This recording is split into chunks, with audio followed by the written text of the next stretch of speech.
نستغفره ونؤمن به ونتوكل عليه ونعوذ بالله من شرور أنفسنا ومن سيئات أعمالنا من يهده الله فلا مضل له ومن يضلله فلا هادي له ونشهد أن لا إله إلا الله وحده لا شريك له ونشهد أن سيدنا وسندنا وحبيبنا ومولانا محمدا عبده ورسوله أما بعد فقد قال الله تبارك وتعالى أعوذ بالله من الشيطان الرجيم بسم الله الرحمن الرحيم وإذا سألك عبادي عني فإني قريب أجيب دعوة الداع إذا دعاني فليستجيبوا لي وليؤمنوا بي لعلهم يرشدون وقال النبي صلى الله عليه وسلم من لم يسأل الله يغضب عليه أو كما قال عليه الصلاة والسلام رب اشرح لي صدري ويسر لي أمري واحلل عقدة من لساني يفقه قولي اللهم صل على سيدنا محمد وعلى آل سيدنا محمد وبارك وسلم اللهم صل على سيدنا محمد وعلى آل سيدنا محمد وبارك وسلم اللهم صل على سيدنا محمد وعلى آل سيدنا محمد وبارك وسلم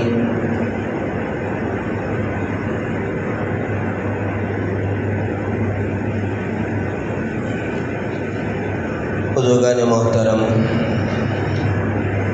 نوجوانان عزیز، یہ جو مہینہ چل رہا ہے ذی قعدہ کا، اسلامی مہینوں کے اعتبار سے 11واں مہینہ ہے، بہت ہی مبارک مہینہ اس اعتبار سے بھی ہے کہ اس مبارک مہینے میں بہت سارے اللہ کے بندے اور بندیاں اللہ کی محبت میں، عشق میں ڈوب کر اللہ کے گھر کا دیدار کرنے کے لیے اور نبی اکرم صلی اللہ علیہ وسلم کے روضہ اقدس پر سلام پیش کرنے کے لیے، حاضری دینے کے لیے اپنے گھروں سے، اپنے وطنوں سے اس مبارک مہینے میں نکلتے ہیں، گویا اپنی اصل کی طرف جاتے ہیں۔ بیت اللہ یہ ہم سب کی اصل ہے، بیت اللہ ہم سب کی اصل ہے، اس لیے کہ ہر انسان کو اللہ تعالیٰ نے مٹی سے بنایا ہے۔ اللہ کے نبی صلی اللہ علیہ وسلم نے ارشاد فرمایا کلکم بنی آدم وآدم من تراب، کہ تم سب کے سب حضرت آدم علیہ السلام کی اولاد میں سے ہو، اور حضرت آدم علیہ السلام کو اللہ نے مٹی سے بنایا ہے، تو ہر انسان کی اصل مٹی ہے، اور مٹی کی اصل بیت اللہ ہے، اس لیے کہ اس کائنات میں ہر جگہ پانی ہی پانی تھا۔ اللہ تبارک و تعالیٰ نے جب زمین بنانے کا ارادہ کیا تو اس کی جو شروعات ہوئی ہے اسی جگہ سے ہوئی ہے جہاں آج بیت اللہ ہے۔ ایک اینٹ کے برابر پہلے جگہ بنی، زمین بنی، پھر اس کو اللہ تعالیٰ نے پھیلایا، پھیلتے پھیلتے وہ اتنی پھیلی ہوئی ہے جس کو ہم سب زمین کہتے ہیں۔ تو اس دنیا کی، اس زمین کی جو اصل ہے اور جو بالکل درمیانی حصہ ہے وہ بیت اللہ ہے۔ جس بیت اللہ کی طرف، جس کعبے کی طرف ہم پوری زندگی رخ کر کے نماز پڑھتے ہیں، تو ہم سب کی عبادت کا مرکز بھی بیت اللہ ہے۔ اس دنیا کی شروعات بھی بیت اللہ سے ہے، اصل بھی بیت اللہ سے ہے، مرکز عبادت بھی بیت اللہ ہے۔ اور ایک اصول ہے کل شیء یرجع الی اصلہ، ہر چیز اپنی اصل کی طرف لوٹتی ہے۔ بیٹا اپنے باپ کی طرف فطری طور پر لوٹنے کی کوشش کرتا ہے۔ یہاں پیدا ہوا، کسی اور ملک میں چلا گیا، لیکن اس کی تمنا یہی ہوتی ہے کہ میں پھر اپنے وطن کو لوٹ کر چلا جاؤں، جتنا بھی کما لوں، لیکن گھر وہ بناتا ہے اپنے وطن میں، اور اپنے وطن میں قبر بنانے کی کوشش کرتا ہے۔ ہر چیز اپنی اصل کی طرف لوٹتی ہے۔ تو فطری طور پر ہر انسان کے اندر، ہر مسلمان کے اندر کعبۃ اللہ کو جانے کی تمنا ہوتی ہے۔ اسی لیے جب دعائیں مانگی جاتی ہیں، خاص کر دعا میں جب یہ کہا جاتا ہے کہ اللہ ہم سب کو بھی بیت اللہ کا دیدار نصیب فرما، تو ہر مسلمان زور سے آمین کہتا ہے۔ ہر انسان کے، ہر مسلمان کے دل میں تمنا ہوتی ہے، اس لیے کہ اس کی اصل کعبۃ اللہ ہے، اس کی اصل بیت اللہ ہے۔ تو ہر چیز فطری طور پر اپنی اصل کی طرف لوٹتی ہے، اس لیے ہر انسان کعبۃ اللہ کی طرف لوٹنے کی کوشش کرتا ہے۔ تو اس کعبۃ اللہ کی طرف اس مبارک مہینے میں بہت سارے اللہ کے بندے اور بندیاں، جن کو اللہ کی طرف سے توفیق مل جاتی ہے، اللہ تعالیٰ کی طرف سے جن کو ہدایت مل جاتی ہے، وہ اس مبارک مہینے میں اپنے گھروں کو چھوڑ کر، اپنے وطن کو چھوڑ کر جاتے ہیں۔ اس اعتبار سے یہ مبارک مہینہ ہے، اشہر حج میں سے ہے۔ الحج اشہر معلومات، اللہ تعالیٰ نے قرآن پاک میں فرمایا حج کے جو مہینے ہیں وہ معلوم ہیں، مشہور ہیں، یعنی شوال کا مہینہ ہے، ذی القعدہ کا مہینہ ہے، اور ذی الحجہ کے 10 دن ہیں۔ ان کو حج کے مہینے کہا جاتا ہے۔ اس لیے اگر کوئی حج کو جانا چاہتا ہے تو وہ شوال کے مہینے کے شروع ہونے کے بعد سے احرام کبھی بھی باندھ سکتا ہے۔ اگر شوال سے پہلے باندھ لے تو بعضوں کے نزدیک اس کا حج ہی نہیں ہوگا، اور امام اعظم ابو حنیفہ رحمۃ اللہ علیہ کے نزدیک حج تو ہو جائے گا لیکن مکروہ ہوگا۔ تو شوال کا مہینہ شروع ہونے کے بعد احرام باندھ کر وہ اللہ کے گھر کی طرف جا سکتا ہے، حج کے لیے جا سکتا ہے۔ تو یہ مہینہ حج کا مہینہ کہلاتا ہے۔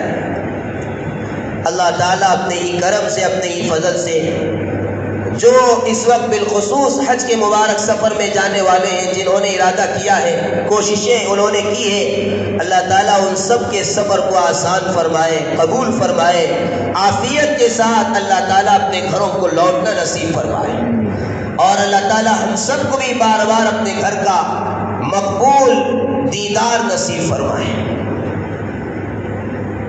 ہم نے جو عنوان شروع کیا ہے وہ عنوان حاجیوں کے لیے بھی بہت ہی اہم ہے، اور یہاں رہنے والوں کے لیے بھی بہت ہی اہم ہے، اس لیے کہ ملک کے جو اس وقت حالات ہیں، ان حالات میں جو عبادت ہم ذکر کر رہے ہیں اس عبادت کی سب ضرورت ہے، یعنی دعا۔ 2 جمعہ ہم نے آپ کے سامنے دعا کے سلسلے میں بہت ساری اہم باتیں پیش کی ہیں۔ حاجیوں کے لیے بھی خاص ہے، اس لیے کہ حج کے مبارک سفر میں مکہ مکرمہ میں ہو یا مدینہ منورہ میں ہو، بہت سارے ایسے مقامات ہیں جہاں دعائیں قبول ہوتی ہیں۔ حاجیوں کو خاص کر یہ معلوم کر کے جانا چاہیے، سیکھ کر جانا چاہیے۔ اللہ حفاظت فرمائے، دعوت پر دعوت کھانے کے لیے حاجیوں کے پاس وقت ہے، لبیک سیکھنے کے لیے وقت نہیں ہے۔ جہاں حاجیوں کے لیے کیمپ منعقد کیا جاتا ہے ٹریننگ کے لیے، بہت سارے حاجی وہاں جاتے ہی نہیں، جا کر سیکھتے ہی نہیں، ان کو فرصت ہی نہیں ہے۔ اور دعوت کھانے کے لیے بہت فرصت ہے، وقت کیسے بھی نکال لیتے ہیں۔ میرے بھائیوں، میرے بزرگوں، حج ایک عظیم الشان عبادت ہے، اس کو عبادت کے طریقے پر سنت کے مطابق کرنے کے لیے سیکھ کر جانا پڑتا ہے۔ بغیر سیکھے جائیں گے، بغیر سمجھے جائیں گے تو جیسے لوگ کر رہے ہیں ویسے ہی کرتے چلے جائیں گے۔ تو بہت سارے مقامات مکہ مکرمہ میں ایسے ہیں جہاں دعائیں قبول ہوتی ہیں۔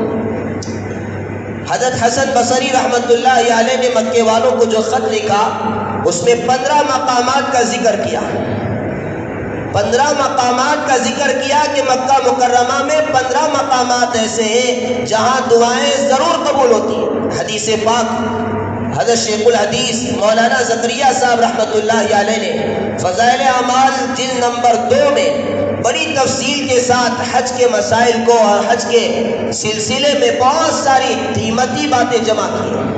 حاجیوں کو یہ کتاب اپنے ساتھ رکھنا چاہیے اور مطالعے میں رکھیں تو انشاءاللہ بڑا فائدہ ہوگا، اور روزانہ وہاں بھی اس کی تعلیم کریں، اپنے ساتھیوں کو، کمرے کے جو ساتھی ہیں ان سب کو جوڑ کر تعلیم کر لیں تو انشاءاللہ بڑا فائدہ ہوگا۔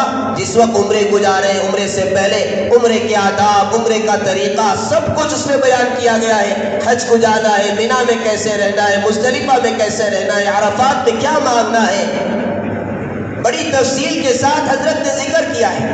جہاں دعائیں قبول ہوتی ہیں ان مقامات کا ذکر ہے۔ مدینہ منورہ میں تقریباً 30 مقامات ہیں، مکہ مکرمہ میں 15 مقامات ہیں جہاں دعائیں قبول ہوتی ہیں۔ کعبۃ اللہ کو دیکھتے وقت، کعبۃ اللہ کا طواف کرتے وقت، حجر اسود کے پاس، ملتزم کے پاس، مقام ابراہیم کے پاس، زمزم کا کنواں جہاں ہے وہاں، پھر مزدلفہ میں، مینا میں اور عرفات میں اور جمرات میں، اس طرح مختلف مقامات ہیں جہاں دعائیں قبول ہوتی ہیں، وہاں دعائیں مانگنا چاہیے۔ جلدی جلدی عمرہ سے فارغ ہو جائے، کمرے میں جا کر آرام کرے، اس چکر میں نہ پڑتے ہوئے اطمینان کے ساتھ عمرے کا عمل کرے، ہر حج کا عمل کرے۔ زندگی میں بار بار یہ نصیب نہیں ہوتا ہے، بہت کم خوش نصیب ایسے لوگ ہیں جن کو بار بار نصیب ہوتا ہے۔ اس لیے اس عظیم الشان عبادت کو سنت کے مطابق پورے آداب کی رعایت کرتے ہوئے کرنا چاہیے۔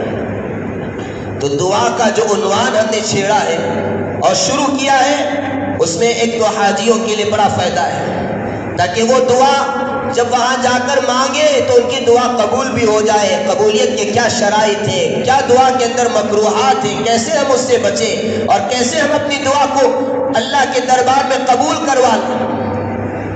اور ملک کے حالات بھی ایسے ہیں، ان حالات میں اس وقت جو ہے دعاؤں کا خاص اہتمام کرنا ہی ہے، اور چند دنوں کے بعد اس ملک کے سلسلے میں ایک اہم فیصلہ ہونے والا ہے، تو اس سلسلے میں بھی ہمیں دعاؤں کا اہتمام کرنا ہے۔ تو میرے بھائیوں، میرے بزرگوں، 2 جمعہ ہم نے دعا کے سلسلے میں دعا کی فضیلت، دعا کی اہمیت اور دعا کی حقیقت، دعا کس کو کہتے ہیں اور دعا کے اندر کیا کیا چیزیں ضروری ہیں، یہ ساری تفصیلات بالخصوص دعا کی فضیلت پر کئی حدیثیں آپ کے سامنے ہم نے عرض کی ہیں۔ قرآن پاک میں دوسرے پارے میں اللہ تعالیٰ نے ارشاد فرمایا وَإِذَا سَأَلَكَ عِبَادِي عَنِّي فَإِنِّي قَرِيبٌ، جب میرے بندے آپ سے پوچھیں میرے بارے میں تو آپ کہہ دیجئے کہ میں قریب ہوں، اجیب دعوت الداعی اذا دعان، جب پکارنے والا، جب دعا کرنے والا جب دعا کرتا ہے تو میں اس کی دعا کو سنتا ہوں، اس کی دعا کو قبول کرتا ہوں۔ تو اللہ تعالیٰ نے دعا کی قبولیت کا وعدہ فرمایا ہے۔ اور میرے بھائیوں، میرے بزرگوں، ہم میں سے ہر ایک محتاج ہے، بے انتہا ہم محتاج ہیں۔ ہماری ہر ضرورت میں اللہ کی رحمت اور اللہ کی مدد کی ضرورت ہے، ہمارے ہر کام میں اللہ کی مدد کی ضرورت ہے۔ کوئی کام اللہ کی مدد کے بغیر نہیں ہو سکتا ہے۔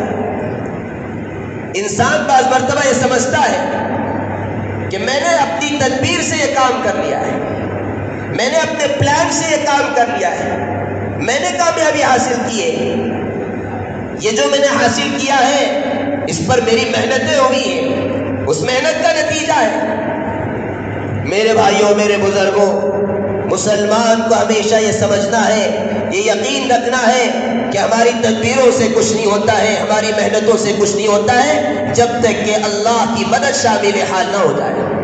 اللہ کی مدد کے بغیر کچھ نہیں ہو سکتا۔ ہماری ساری تدبیریں یہ صرف اللہ کی رحمت کو متوجہ کرنے کا ذریعہ ہے۔ دوبارہ سنیں اس بات کو، ہماری ساری تدبیریں، ساری محنتیں یہ اللہ کی رحمت کو متوجہ کرنے کا ذریعہ ہے۔ کام جو ہوتا ہے وہ اللہ کی رحمت سے ہوتا ہے، اللہ کی مدد سے ہوتا ہے۔ اللہ تعالیٰ بندے کو اس کی محنت اور اس کے اسباب اختیار کرنے کی وجہ سے بھی اور اس کی دعاؤں کی برکت سے اللہ کی رحمت متوجہ ہوتی ہے، اس کا کام آسان ہو جاتا ہے۔ جیسے ایک بچہ، چھوٹا سا بچہ ہے، چلنا بھی سیکھ رہا ہے، مشفق باپ اس کو چلنا سکھاتا ہے، دور کھڑا کر دیتا ہے اور کہتا ہے بیٹا آ جاؤ۔ بیٹا لڑکتے ہوئے، گرتے ہوئے باپ کی طرف آنے کی کوشش کرتا ہے، اور جب گرنے لگتا ہے تو مشفق باپ جو ہوتا ہے فوراً دوڑتا ہوا جاتا ہے اور اس بچے کو اپنے سینے سے لگا لیتا ہے، اٹھا لیتا ہے، گرنے نہیں دیتا۔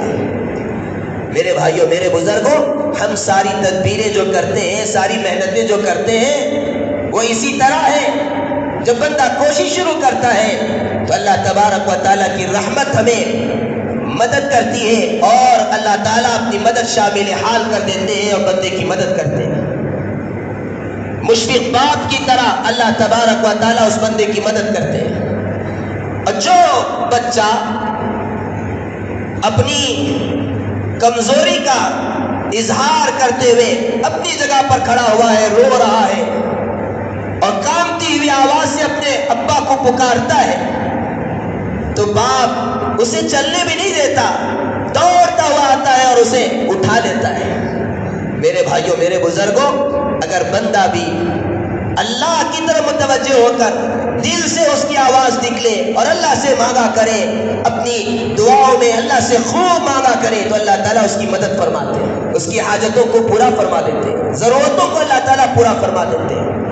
بندہ یہ سمجھتا ہے کہ میں نے اپنی تدبیر سے کام کر لیا ہے۔ کوئی تدبیر ہماری اس وقت کام نہیں آ سکتی جب تک کہ اللہ کی مدد شامل حال نہ ہو جائے۔ اللہ مالک ہے، اسی کو دینا ہے اور وہی دیتا ہے۔ اور پھر اللہ تعالیٰ کا کرم دیکھیے، اللہ کا احسان دیکھیے۔ اللہ نے یہ بھی کہا کہ مانگو، دعائیں کرو، میں تمہاری دعاؤں کو قبول کرتا ہوں۔ میرے بھائیوں، میرے بزرگوں، اس لیے ہمیں ہر موقع پر دعاؤں کا اہتمام کرنا ہے۔ قرآن پاک میں اللہ تعالیٰ نے فرمایا، یا ایھا الذین آمنوا اذکروا اللہ ذکرا کثیرا، اے ایمان والو اللہ کا کثرت سے ذکر کرو۔ قرآن پاک میں اللہ تعالیٰ نے دوسری عبادتوں کا بھی حکم دیا ہے، لیکن کثرت کا ذکر نہیں ہے۔ اللہ نے خاص کر ذکر کے بارے میں فرمایا کثرت سے کرو۔ نماز کا بھی اللہ نے حکم دیا، روزے کا بھی اللہ نے حکم دیا، زکوٰۃ اور حج اور دیگر اعمال کا، دیگر فرائض کا حکم دیا ہے، لیکن کثرت کا حکم نہیں دیا ہے۔ لیکن ذکر کے بارے میں اللہ نے فرمایا، جگہ جگہ قرآن پاک میں آپ دیکھیں اللہ نے فرمایا کثرت سے کرو۔ اب ہم اللہ کا ذکر کثرت سے کیسے کریں؟ کیا تسبیح لے کر مسجد میں بیٹھ جائے سارے کام کاج کو چھوڑ کر؟ یہ تو نہیں ہو سکتا۔ دنیا کی ضرورتیں ہیں، کام و کاج ہیں، اسباب اختیار کرنا ہے، تو اس کا آسان طریقہ حضور اکرم صلی اللہ علیہ وسلم نے یہ بتا دیا کہ ایک حالت کے بعد جب دوسری حالت میں جاؤ تو دعاؤں کا اہتمام کرو۔ کثرت سے اللہ کو یاد کرنا آسان طریقہ، بہترین نسخہ یہ ہے کہ دعاؤں کا، مسنون دعاؤں کا اہتمام کریں۔ حضور صلی اللہ علیہ وسلم نے ساری دعائیں سکھائی ہیں۔ آپ دیکھیں بیدار ہونے سے لے کر رات کو دوبارہ سونے تک جتنی حالتیں آنے والی ہیں، ان ساری حالتوں کے لیے حضور صلی اللہ علیہ وسلم نے دعا سکھائی۔ بیدار ہونے کے بعد سے لے کر بندہ جب بیدار ہو اس وقت کیا دعا پڑھے، اسی وقت سے اللہ کا ذکر شروع ہو گیا۔ پھر بستر سے اٹھنے کے بعد بیت الخلاء میں جا رہا ہے، دعا۔ بیت الخلاء سے نکلے تو دعا، وضو کر رہا ہے تو دعا، گھر سے نکل رہا ہے فجر کی نماز کے لیے تو دعا۔ سواری پر بیٹھا تو دعا، مسجد کو آ رہا ہے فجر کی نماز کے لیے تو اس کے لیے الگ دعا، مسجد میں آ گیا مسجد کے اندر داخل ہو رہا ہے تو دعا۔ آپ دیکھیں ایک ایک حالت جب بدل رہی ہے، جب بندہ ایک حالت سے دوسری حالت میں جا رہا ہے، حضور صلی اللہ علیہ وسلم نے قربان جائیے بہترین دعائیں سکھائی جن کو مسنون دعا کہا جاتا ہے۔ بندہ جب مسنون دعاؤں کا اہتمام کر لے تو اللہ کا کثرت سے ذکر کرنے والا ہے۔ دنیا کے اپنے کام و کاج کے ساتھ مسنون دعاؤں کا جو اہتمام کرتے ہیں وہ کثرت سے اللہ کا ذکر کرنے والے ہیں۔ میرے بھائیوں میرے بزرگوں، ایک ایک دعا جو حضور صلی اللہ علیہ وسلم نے سکھائی ہے، بندہ اگر ان دعاؤں پر غور کر لے تو اسے یقین ہوگا کہ نبی اکرم صلی اللہ علیہ وسلم یہ اللہ کے نبی ہے، اللہ کے رسول ہے۔ کسی انسان کے بس کی بات نہیں ہے کہ ایک ایک دعا کے اندر اتنے جامع کلمات جمع فرما دے، اتنی بہترین دعا سکھا دے۔ اللہ نے حضور صلی اللہ علیہ وسلم کو دعائیں سکھائی ہے، وحی کے ذریعے سے بتائی ہے، بڑی بہترین دعائیں۔ مثال کے طور پر بیت الخلا جاتے وقت جو دعا پڑھی جاتی ہے کتنی جامع دعا ہے، کتنی بہترین دعا ہے۔ بسم اللہ اللہم انی اعوذ بک من الخبث والخبائث۔ بندہ جب پڑھ کر جاتا ہے اللہ کا نام لے کر کہ اے اللہ میں خبیث جنات سے اور مؤنث خبیث جو جنات ہیں مذکر ہو یا مؤنث ان دونوں سے اللہ آپ کی پناہ مانگتا۔ بندہ جب بیت الخلا جاتا ہے گندی جگہ ہے، وہاں خبیث جنات رہتے ہیں، مذکر بھی رہتے ہیں مؤنث بھی رہتے ہیں، مرد بھی رہتے ہیں عورتیں بھی رہتی ہیں جو ہمیں نظر نہیں آتی۔ انسان بغیر دعا کے جائے تو اسے تکلیف پہنچاتے ہیں، ظاہری تکلیف بھی پہنچاتے ہیں، روحانی تکلیف بھی پہنچاتے ہیں۔ ظاہری تکلیف وہ گندگی لگا دیتے ہیں اور مختلف بیماریوں کا شکار بندہ ہو جاتا ہے، اور روحانی اعتبار سے گندی گندی باتیں ذہن میں ڈالتے ہیں، وہاں بیٹھ کر گندی گندے خیالات اس کو آتے ہیں۔ یہ سب شیطان کا کھیل ہوتا ہے۔ حضور صلی اللہ علیہ وسلم نے دعا سکھا دی کہ جاتے ہوئے اللہ سے پناہ مانگ لو کہ اے اللہ میں آپ کی پناہ مانگتا ہوں خبیث جنات سے، اے اللہ آپ مجھے پناہ عطا کیجئے۔ اس بیت الخلا میں گندی جگہ میں بھی بندہ جا رہا ہے لیکن اللہ کو یاد کر کے جا رہا ہے، اللہ سے رابطہ کر کے جا رہا ہے۔ کوئی ایسا ہے کوئی کسی سے کہہ کر جا رہا ہے میں کمرے میں جا رہا ہوں، ذرا کمرے کے باہر میری حفاظت کر لینا۔ اللہ سے پناہ مانگ کر، اللہ کی مدد مانگ کر، صبح سے لے کر شام تک بندہ مسنون دعاؤں کا اہتمام کر لے تو اللہ کی کتنی مرتبہ وہ مدد مانگ رہا ہے، اللہ کی طرف کتنی مرتبہ توجہ کر رہا ہے، رابطہ اللہ سے کتنی مرتبہ اس کا ہو رہا ہے۔ تو یہی تو کثرت ذکر ہے، اللہ کو کثرت سے یاد کرنا۔ جو بندہ کثرت سے اللہ کو یاد کرتا ہے انشاءاللہ وہ گناہوں سے بہت محفوظ رہے گا۔ گناہ جو ہوتے ہیں وہ غفلت کی وجہ سے ہوتے ہیں، جب ذکر آ جائے غفلت دور ہو جائے تو بندہ بہت سارے گناہوں سے بچ جائے گا۔ میرے بھائیوں میرے بزرگوں، اب مسئلہ یہ ہے کہ ہماری دعائیں قبول کیسے ہوں۔ ہم نے گزشتہ جمعہ یہی بات عرض کی تھی، ہماری دعائیں قبول ہونا ہے تو اس کے لیے ہمیں کیا کرنا ہے۔ سب سے پہلی چیز اور سب سے اہم شرط ہم نے یہ بیان کی تھی کہ رزق حلال ہو، حلال روزی کا بندہ اہتمام کرے تو پھر اللہ تعالیٰ اس کی دعاؤں کو ضرور قبول کریں گے۔ حرام روزی کھا رہا ہے، حرام کھانا، حرام پینا، حرام پہننا، تو پھر اللہ تعالیٰ اس کی دعاؤں کو قبول نہیں کرتے، رد فرما دیتے ہیں۔ یہ اہم شرط ہے جس پر گزشتہ جمعہ ہم نے کچھ عرض کیا تھا۔ دوسری ایک اہم شرط یہ ہے کہ دعا میں جلد بازی نہ کریں کہ اللہ آج شام تک مجھے 1 لاکھ روپے دے دیجیے۔ جلد بازی نہیں کرنا ہے، اللہ سے مانگنا تو ہے، اللہ سے 1 لاکھ نہیں کروڑوں مانگیے، اربوں مانگیے، بے انتہا مانگیے، لیکن جلد بازی نہ کیجیے کہ اللہ آج ہی یہ کام کرا دیجیے۔ اللہ سے ہمیشہ حضور صلی اللہ علیہ وسلم نے سکھایا ہے کہ ہمیشہ عافیت مانگو، کہ اللہ عافیت کے ساتھ یہ کام کرا دیجیے، جو بھی مانگے اس کے ساتھ عافیت کا لفظ لگا دیجیے کہ اللہ یہ عافیت کے ساتھ کرا دیجیے، عافیت کے ساتھ کرا دیجیے، تو اللہ تبارک و تعالی کام بھی پورا کرائیں گے اور عافیت کے ساتھ مکمل کرائیں گے۔ تو جلد بازی نہیں کرنا ہے. حضور اکرم صلی اللہ علیہ وسلم نے ارشاد فرمایا اللہ تعالیٰ ہر ایک دعا مانگنے والے کی دعا کو قبول کرتے ہیں، لیکن اگر جلد بازی کرے تو اللہ قبول نہیں کرتے. تو صحابہ نے پوچھا اللہ کے نبی صلی اللہ علیہ وسلم جلد بازی کا مطلب کیا ہے؟ تو حضور صلی اللہ علیہ وسلم نے فرمایا بندہ یوں کہتا ہے کہ میں نے دعا کی میری دعا قبول نہیں ہوئی، میری دعا قبول نہیں ہوئی. ہماری دعائیں کہاں قبول ہوتی ہیں؟ بہت سارے لوگ کہتے ہیں. یہ کبھی ہمیشہ یاد رکھیں، اپنی زبان سے نہ نکالیں. اللہ ضرور دعا کو قبول کرتا ہے، اس پر یقین ہونا چاہیے. حضور صلی اللہ علیہ وسلم نے فرمایا دعا مانگو یقین کے ساتھ مانگو، پورے یقین کے ساتھ مانگنا چاہیے. تو جلد بازی ہے کہ بندہ یوں کہتا پھر رہا ہے کہ میری دعا قبول نہیں ہوتی، میری دعا قبول نہیں ہوئی، میری دعا قبول نہیں ہوئی. اور ایک وقت آتا ہے کہ بندہ دعا کرتے کرتے تھک جاتا ہے، مایوس ہو کر دعا کرنا چھوڑ دیتا ہے. حضرات انبیاء علیہ السلام کی زندگیوں کو دیکھیں، انہوں نے دعائیں مانگی، سالوں بعد ان کی دعائیں قبول ہوئی. کئی سال لگے دعا قبول ہونے میں، اس کا نتیجہ ظاہر ہونے میں. تو جلد بازی کبھی نہیں کرنا چاہیے کہ اللہ آج ہی ہو جائے، اسی مہینے میں یہ ہو جائے، اسی بار ایسا ہو جائے، اللہ اسی سال مجھے حج میں بلا لیجئے.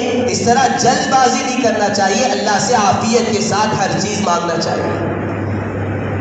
یہ دوسری اہم شرط ہے. اسی طرح تیسری ایک شرط یہ ہے کہ گناہ کی دعا نہ کریں. حدیث پاک میں اللہ کے نبی صلی اللہ علیہ وسلم نے ارشاد فرمایا اللہ تعالیٰ ہر بندے کی دعا کو قبول کرتا ہے، لیکن گناہ کی دعا جب اس میں شامل ہوتی ہے تو اللہ اس کی دعا کو قبول نہیں کرتے. گناہ کی دعا نہیں کرنا چاہیے. نوجوان ہے وہ دعا کر رہا ہے اللہ فلاں میری گرل فرینڈ ہے، اللہ اس سے ملاقات کرا دیجیے، اللہ اس کے باپ کو راضی کرا دیجیے. گناہ کی دعا کرا رہا ہے، اللہ تعالیٰ اس کی دعا کو قبول نہیں کرتے.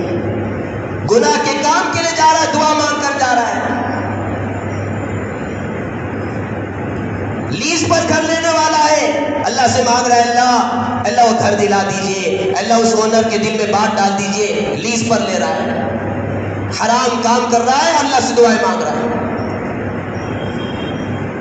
تو گناہ کی دعا اللہ تعالیٰ قبول نہیں کرتے. اسی طرح قطع رحمی کی دعا، حدیث پاک میں اللہ کے نبی صلی اللہ علیہ وسلم نے ارشاد فرمایا اللہ تعالیٰ ہر ایک کی دعا قبول کرتے ہیں، لیکن قطع رحمی کی دعا کر رہا ہے تو اللہ تعالیٰ اس کی دعا کو قبول نہیں کرتے. رشتہ ناتا توڑنے کے لیے دعا کر رہا ہے، رشتے توڑنے کے لیے دعا کر رہا ہے، اللہ اس کی دعا کو قبول نہیں کرتے. تو یہ چند شرائط ہیں. یقین کے ساتھ مانگے، حلال روزی کا اہتمام کرے، جلد بازی نہ کرے، قطع رحمی کی اور گناہ کی دعا نہ کرے تو اللہ تعالیٰ اس کی دعا کو ضرور قبول کریں گے. اسی طرح دعا کے اندر کچھ مکروہات بھی ہیں، کچھ مکروہات بھی ہیں، یعنی دعا کرتے وقت مکروہ چیزیں. ایک تو یہ ہے کہ آسمان کی طرف نگاہ اٹھانا، دعا کرتے کرتے آسمان کو دیکھنا، یہ دعا میں مکروہ ہے. آسمان کی طرف نہیں دیکھنا چاہیے. دعا کرتے وقت آسمان کی طرف نگاہ اٹھانا دعا میں مکروہ ہے. اسی طرح قافیہ بندی، یعنی اشعار کے وزن پر دعا مانگ رہا ہے. دعا تو دل کی تمنا ہے، اپنے الفاظ سے آپ مانگیے، قافیہ بندی نہ کیجیے، اشعار کی طرح دعا نہ مانگیے، یہ بھی مکروہ ہے. اسی طرح خوش الحانی اختیار کرنا، قرات کرنا دعا میں قرات نہیں ہے. بعض مساجد میں ائمہ بھی بڑے قرات کے ساتھ دعا کرتے ہیں جیسے نماز پڑھا رہے ہیں. دعا میں خوش الحانی نہیں ہے. دعا میں تو بندہ مضطر بن کر، بے چین ہو کر، عاجزی اختیار کرتے ہوئے اپنی زبان سے اللہ سے مانگتا ہے. اپنے الفاظ میں مانگے، کوئی قافیہ بندی نہ ہو، اشعار کی طرح وزن کی طرح وزن جوڑتے ہوئے نہ مانگے، بلا تکلف اللہ سے مانگے.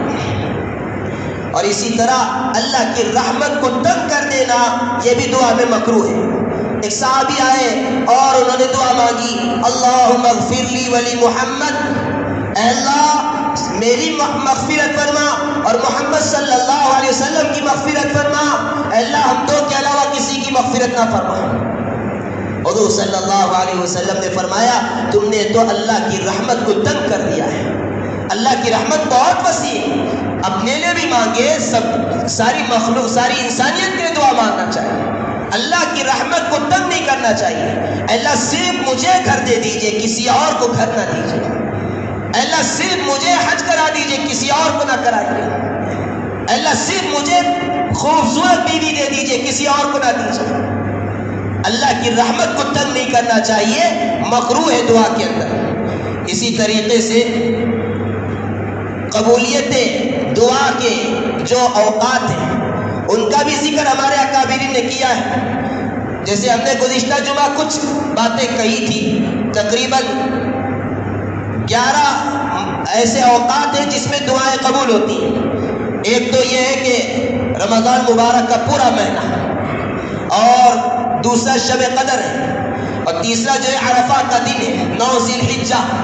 9 ذی الحجہ حاجیوں کے لیے بھی خاص دن ہے اور غیر حاجیوں کے لیے بھی بہت خاص دن ہے۔ پورے سال میں سب سے بہترین دن عرفہ کا دن ہوتا ہے، اس دن دعائیں قبول ہوتی ہیں۔ اور اسی طرح روزانہ رات کا جو دوسرا حصہ ہوتا ہے اس میں دعائیں قبول ہوتی ہیں۔ روزانہ رات کا پہلا تہائی حصہ اس میں بھی دعائیں قبول ہوتی ہیں، اور رات کا آخری حصہ اس میں بھی دعائیں قبول ہوتی ہیں، اور روزانہ سحری کے وقت میں دعائیں قبول ہوتی ہیں۔ جمعہ کی رات میں، ابھی جو جمعہ کی رات گزری، جمعہ کی رات میں بھی دعائیں قبول ہوتی ہیں، اور جمعہ کا پورا دن بھی ایسا ہوتا ہے جس میں دعائیں قبول ہوتی ہیں۔ حدیث پاک میں آتا ہے کہ جمعہ کے دن میں خاص لمحہ ایسا آتا ہے، ساتھ ایسی آتی ہے، گھڑی ایسی آتی ہے جس میں بندہ جو مانگتا ہے اللہ دعا قبول کر لیتے ہیں۔ اب فقہاء نے، علماء نے اس کی تشریح کی ہے کہ جمعہ میں وہ کب وہ وقت ہوتا ہے۔ بعضوں نے کہا کہ جب امام خطبہ دینے کے لیے بیٹھتا ہے اس وقت سے لے کر نماز کے ختم ہونے تک دعائیں قبول ہوتی ہیں، اور بعضوں نے کہا جمعہ کے دن عصر سے لے کر مغرب تک کا جو وقت ہے اس میں وہ لمحہ آتا ہے، اس میں وہ گھڑی آتی ہے، اس میں دعائیں قبول ہوتی ہیں۔ اب جمعہ میں عربی خطبہ جب شروع ہوتا ہے اس وقت سے لے کر نماز کے ختم تک دعائیں قبول ہوتی ہیں، تو دوسرے یعنی ایک عربی خطبے کے بعد جب امام بیٹھتا ہے اور دوسرے خطبے کے لیے کھڑا ہونے کا وقت ہوتا ہے، بعض لوگوں کو ہم نے دیکھا کہ ہاتھ اٹھا کر دعا کرتے ہیں۔ اس مسئلے کو اچھی طرح سمجھیں، ہاتھ اٹھا کر دعا نہیں کرنا ہے، دل ہی دل میں دعا کرنا ہے، دل ہی دل میں دعا کر لیں۔ یعنی عربی خطبہ پہلا ہو گیا، پہلا خطبے کے بعد امام صاحب بیٹھ گئے، اب دوسرے خطبے کے لیے اٹھنا ہے، تو اس درمیان جو وقفہ ہے اس وقفے میں صرف دل ہی دل میں دعا کرنا، ہاتھ اٹھا کر دعا کرنا ثابت نہیں ہے، تو اس وقت بھی دعائیں قبول ہوتی ہیں۔ اسی طرح عصر کے بعد کا جو وقت ہوتا ہے وہ وقت بھی بہت قیمتی وقت ہے، اس میں بھی دعائیں قبول ہوتی ہیں۔ اذان سنتے وقت بالخصوص حی علی الفلاح کے وقت میں دعائیں قبول ہوتی ہیں۔ حی علی الفلاح جب مؤذن کہے اس وقت دعائیں قبول ہوتی ہیں، اور جہاد کی صفیں باندھنے کے وقت میں دعائیں قبول ہوتی ہیں۔ اور اسی طرح فرض نمازوں کے فوراً بعد دعائیں قبول ہوتی ہیں۔ اللہ کے نبی صلی اللہ علیہ وسلم نے حدیث میں فرمایا فرض نمازوں کے بعد اور اسی طرح تہجد میں دعائیں ضرور قبول ہوتی ہیں۔ اس لیے فرض نمازوں کے بعد، جیسے ہم نے اس سے پہلے بھی عرض کیا، اطمینان سے بیٹھے دعائیں مانگیں، امام کی دعا پر صرف آمین کہہ کر نہ چلے جائیں۔ امام چند دعائیں پڑھ رہے ہیں، ان دعاؤں پر آپ آمین کہہ کر چلے جائیں، آپ کو خود پتہ نہیں ہے کہ میں نے کیا مانگا، صرف آپ نے آمین آمین کہہ دیا۔ آپ اپنی دعا مانگیے بیٹھ کر، اللہ سے لو لگائیے، دعا عبادت ہے، عبادت الدعاء هو العبادہ۔ اللہ کے نبی صلی اللہ علیہ وسلم نے فرما دیا کہ دعا تو عبادت ہے، اس عبادت کو کیجئے۔ حضور صلی اللہ علیہ وسلم لمبی لمبی دعائیں مانگا کرتے تھے، پوری رات دعائیں مانگا کرتے تھے، عرفہ کے میدان میں گھنٹوں آپ نے دعائیں مانگی۔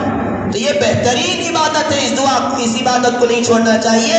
نماز پڑھنے کے بعد، جمعہ کی نماز پڑھنے کے بعد اطمینان سے بیٹھ کر اپنی دعا آپ مانگیے، اپنی ضرورتیں اللہ سے مانگ کر جائیے۔ ادھر سلام پھیرتے ہی فوراً نکلنے کا جو ماحول بنتا ہے، اللہ حفاظت فرمائے۔ ڈر لگتا ہے کہ ان کا دل جو ہے مسجد میں رہنے کے لیے سکون نہیں پاتا ہے، اطمینان نہیں حاصل ہوتا ہے۔ جیسے کہا گیا کہ مومن مسجد میں ایسے رہتا ہے جیسے مچھلی پانی میں رہتی ہے، اور منافق جو ہوتا ہے وہ مسجد میں ایسے تڑپتا ہے جیسے مچھلی کو پانی سے باہر نکال دیا جائے۔ اطمینان سے مسجد میں رہیے اور دعائیں خوب مانگ کر جائیے، اللہ سے مانگ کر جائیے، دعا کے ذریعے سے اللہ مسائل کو حل کریں گے۔ اسی طرح نفل نماز میں سجدے کی حالت میں، نفل نماز میں سجدے کی حالت میں، اس سے پہلے بھی ہم نے یہ مسئلہ سمجھایا ہے کہ نماز کے علاوہ دعا کے لیے سجدے میں نہیں جانا ہے، نماز کے علاوہ دعا کے لیے سجدے میں نہیں جانا ہے۔ دعا کا طریقہ حضور صلی اللہ علیہ وسلم نے بتایا، بیٹھ کر مانگنا ہے، ہاتھ کہاں تک اٹھانا ہے وہ حضور صلی اللہ علیہ وسلم نے سکھایا۔ تو آپ سجدے میں جا کر دعا کیوں مانگتے ہیں؟ سجدے میں نفل نماز میں مانگنا ہے اور عربی میں مانگنا ہے۔ آپ کو عربی اگر نہیں آتی ہے، اردو میں دعا مانگیں گے تو آپ کی نماز ٹوٹ جائے گی۔ اس لیے نماز کے علاوہ مانگے تو دعا بیٹھ کر مانگے، سنت طریقے سے مانگے، اللہ دعا قبول کریں گے۔ ہم اپنی خواہشات کے مطابق نہ مانگیں، دل چاہ رہا ہے کہ سجدے میں چلا جاؤں اور سجدے میں جا کر مانگوں، اپنی خواہشات پر چلنے کا نام دین نہیں ہے۔ حضور صلی اللہ علیہ وسلم نے جو طریقہ بتایا ہے اس کے مطابق گزاریے، یہ دین ہے۔ حضور صلی اللہ علیہ وسلم نے طریقہ بتایا دعا مانگنے کا کہ دعا کیسے مانگنا چاہیے۔ ہاتھ کہاں تک اٹھائے؟ سینے تک دونوں ہاتھوں کو اٹھائے اور دونوں ہاتھوں کے درمیان کچھ فاصلہ ہو، بہت زیادہ فاصلہ نہیں، ایسے دونوں ہاتھوں کو ایسے پھیلا دینا اور اوپر اٹھا دینا نہیں، بلکہ سینے کے برابر ہمارے دونوں ہاتھ ہو اور دونوں ہاتھوں کے درمیان کچھ فاصلہ ہو۔ کچھ لوگ کہتے ہیں کہ فاصلہ نہیں رکھنا، بوڑھی عورتیں کہتی ہیں دعا میں ہاتھوں کے درمیان فاصلہ نہیں ہونا، کیوں بھائی؟ کیوں اللہ جب دیتے تو وہ نیچے گر جاتا ہے؟ عجیب و غریب باتیں ہیں۔ دعا میں ہاتھوں کے درمیان حضور صلی اللہ علیہ وسلم فاصلہ رکھتے تھے، تو دونوں ہاتھ سینوں تک اٹھائے اور دونوں ہاتھوں کے درمیان کچھ فاصلہ رکھ کر اس طرح اللہ سے مانگے۔ یہ اللہ کی طرف سے سرکاری لوٹا ہے جو اللہ نے ہمیں عطا کیا ہے۔ بھیک مانگنے کے لیے اللہ نے جو جیسے بھیک مانگنے والوں کے پاس کچھ نہ کچھ برتن ہوتے ہیں، برتنوں سے مانگتے ہیں، اللہ نے یہ دونوں ہاتھ سرکاری ہمیں برتن عطا کیا ہے جو اللہ کے سامنے پھیلانا ہے۔ سرکاری جو چیز ہوتی ہے اگر سرکار کی اجازت کے بغیر دوسری جگہ استعمال کرے تو وہ قانون کے خلاف ہوتا ہے۔ ہم اللہ کے علاوہ یہ جو سرکاری اللہ نے برتن دیا ہے اس کو کسی اور کے سامنے جا کر پھیلائیں گے تو پھر اللہ تعالیٰ ناراض ہو جائے گا۔ اس لیے یہ ہاتھ اٹھے تو صرف اللہ کے سامنے اٹھے، کسی مزار میں جا کر نہیں، کسی جھنڈے کے پاس جا کر نہیں، کسی قبر کے پاس جا کر نہیں، بلکہ صرف اور صرف اللہ کے سامنے اٹھانا ہے۔ بندہ صرف اللہ کے سامنے دونوں ہاتھوں کو اٹھائے۔ اللہ حدیث پاک میں آتا ہے جب بندہ دونوں ہاتھوں کو اٹھا کر مانگتا ہے اللہ کو حیا آتی ہے خالی ہاتھ لوٹانے میں۔ اللہ تعالیٰ جھولیوں کو بھر دیتے ہیں، جو ہاتھ اٹھاتے ان کو خالی ہاتھ نہیں لوٹاتے۔ تو حدیث میں طریقہ بتایا گیا دعا مانگنے کا، اس طریقے سے دعا مانگے۔ تو سجدے میں مانگنا ہے تو نفل نماز کے سجدے میں مانگنا ہے۔ اسی طرح تلاوت قرآن کے بعد، قرآن کی تلاوت کے بعد بھی دعا قبول ہوتی ہے۔ اسی طرح آب زمزم پینے کے بعد، اسی طرح کسی کی جان جا رہی ہے، کوئی انتقال کرنے والے ہیں، روح قبض ہو رہی ہے، اس وقت اس کی بھی دعا، اور خاص کر جو وہاں حاضرین ہوتے ہیں ان کی دعائیں بھی قبول ہوتی ہیں۔ مرغ کی اذان کے وقت، مرغ کی اذان کے وقت بھی دعائیں قبول ہوتی ہیں۔ اور اسی طرح مسلمانوں کے دینی اجتماع کی حالت میں، جیسے یہ اجتماع ہے، سب جمع ہوئے، مسلمان جہاں جمع ہو کر دعائیں کریں وہاں دعائیں قبول ہوتی ہیں۔ ذکر کی محفلوں میں کی گئی دعائیں، اسی طرح نماز کی تکبیر کے بعد یعنی اقامت کے بعد تکبیر تحریمہ سے پہلے دعائیں قبول ہوتی ہیں۔ اسی طرح بارش برسنے کے دوران دعائیں قبول ہوتی ہیں۔ بیت اللہ شریف پر جب پہلی نظر پڑے اس وقت دعائیں قبول ہوتی ہیں۔ چوٹ لگنے کے وقت میں بندہ جب دعا مانگتا ہے اس وقت دعائیں قبول ہوتی ہیں۔ اور کسی کی عدم موجودگی میں کوئی آدمی موجود نہیں ہے، بندہ اس کے لیے دعائیں کر رہا ہے تو اللہ تعالیٰ اس کی دعا قبول کرتے ہیں۔ حدیث پاک میں آتا ہے جب بندہ کسی دوسرے مسلمان کے لیے وہ موجود نہیں ہے اس کے لیے دعا کر رہا ہے تو فرشتے کہتے ہیں کہ اللہ اس کے حق میں پہلے قبول فرمائیے۔ فرشتوں کی دعاؤں کی برکت سے اللہ ہماری دعاؤں کو قبول کر لیتے ہیں۔ اس لیے اپنے لیے ہی صرف نہیں مانگنا ہے، دوسروں کے لیے بھی مانگتے رہیں۔ اسی طرح تلاوت قرآن کے دوران میں ایک آیت ہے سورہ انعام کی 124ویں آیت، سورہ انعام کی 124ویں آیت ہے حتی نؤتی مثل ما اوتی رسول اللہ، اس کے بعد اللہ اعلم حیث یجعل رسالتہ۔ یہ جو دو اللہ کر ہے ان کے درمیان جب بندہ دعا کرتا ہے تو اللہ اس کی دعا کو بھی قبول فرماتے ہیں۔ اس کے علاوہ اور بھی بہت سارے مقامات ہیں جہاں دعائیں قبول ہوتی ہیں، لیکن یہاں چند چیزیں آپ کے سامنے اس وقت عرض کی گئی ہے جس پہ دعائیں قبول ہوتی ہیں۔ اسی طریقے سے کچھ لوگ ایسے ہیں جن کی دعا اللہ ضرور قبول کرتے ہیں۔ مضطر کی دعا، بہت مجبور ہے، لاچار ہے، اس کی دعائیں۔ مظلوم کی دعا، اگرچہ وہ گنہگار ہے لیکن مظلوم ہے، اس پر ظلم کیا جا رہا ہے، مظلوم کی جو دعا ہوتی ہے وہ دعا ضرور اللہ قبول کرتے ہیں۔ والد کی دعا اپنے بیٹے کے لیے، اپنی اولاد کے لیے، اپنی بیٹیوں کے لیے، والد جو دعا کرتا ہے اللہ اس کی دعا ضرور قبول کرتے ہیں۔ اسی طرح فرما بردار اولاد کی دعا اپنے والدین کے حق میں۔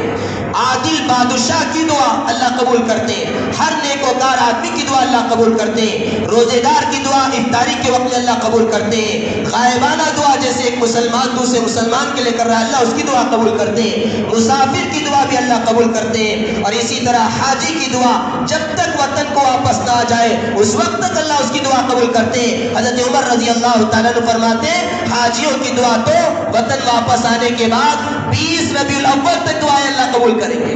تو بہت مبارک ہے حاجی لوگ جن کو اللہ تعالیٰ یہ بہترین موقع عطا فرمائیں گے کہ ان کی دعائیں جگہ جگہ قبول ہوں گی، اس لیے خاص دعاؤں کا اہتمام کریں۔ ایک بات جو ہم نے گزشتہ جمعہ عرض کیا تھا، دعا کی قبولیت کا راز حضرت محبوب العلماء پیر ذوالفقار احمد نقشبندی مجددی دامت برکاتہم نے یہ لکھا ہے کہ ہزاروں مرتبہ نہیں بلکہ اس سے بھی زیادہ مرتبہ اس پر تجربہ کیا گیا، ہمارے اکابرین نے اس پر تجربہ کیا کہ اس وقت ضرور اللہ دعا قبول کرتے ہیں۔ وہ دعا کا وقت کون سا ہوتا ہے؟ وہ دعا کا وقت جب بندہ اپنی خواہشات کو پورا کر سکتا ہے، گناہ کرنے کا اسے پورا موقع مل چکا ہے، کوئی دیکھنے والا نہیں ہے، گناہ کرنے کا پورا اختیار اسے ہے، لیکن اس کے باوجود وہ اللہ کے ڈر سے گناہ کو چھوڑ دیتا ہے، اللہ کے ڈر سے گناہ کو چھوڑ دیتا ہے۔ اس وقت جو دعا کرتا ہے اللہ اس کی دعا ضرور قبول کرتے ہیں۔ ہزاروں مرتبہ اس پر تجربہ کیا گیا ہے۔ میرے بھائیوں، میرے بزرگوں، آپ بھی جب گناہ کرنے کی پوزیشن پر ہو، دل چاہ رہا ہے کہ گناہ کرو، نفس بہت آپ کو مجبور کر رہا ہے گناہ کرنے کے لیے، آپ وہ حرام کام کر سکتے ہیں لیکن صرف اور صرف دنیا کو دکھانے کے لیے نہیں، کسی اور کے ڈر سے نہیں، صرف اللہ کے ڈر سے اس گناہ کو آپ چھوڑ رہے ہیں، اور اس وقت جو دعا مانگتے اللہ اس دعا کو ضرور قبول کریں گے۔ کتنی مرتبہ گناہ کرنے کا موقع ملتا ہے، مسجد سے نکل کر گھر جا رہے ہیں، گھر جانے تک کتنی نامحرم لڑکیاں آپ کے سامنے آتی ہیں، آپ کا دل چاہتا ہے، نفس آپ کو بہت ابھارتا ہے کہ اس کو دیکھو، اس کی خوبصورتی کو دیکھو، اس کے بدن کو دیکھو، لیکن فوراً آپ نگاہ کو نیچے کر لیں، اللہ کے ڈر سے اپنے نگاہوں کی حفاظت کر لیں، اور اس وقت دل ہی دل میں جو دعا مانگیں گے اللہ اس دعا کو ضرور قبول کرتے ہیں۔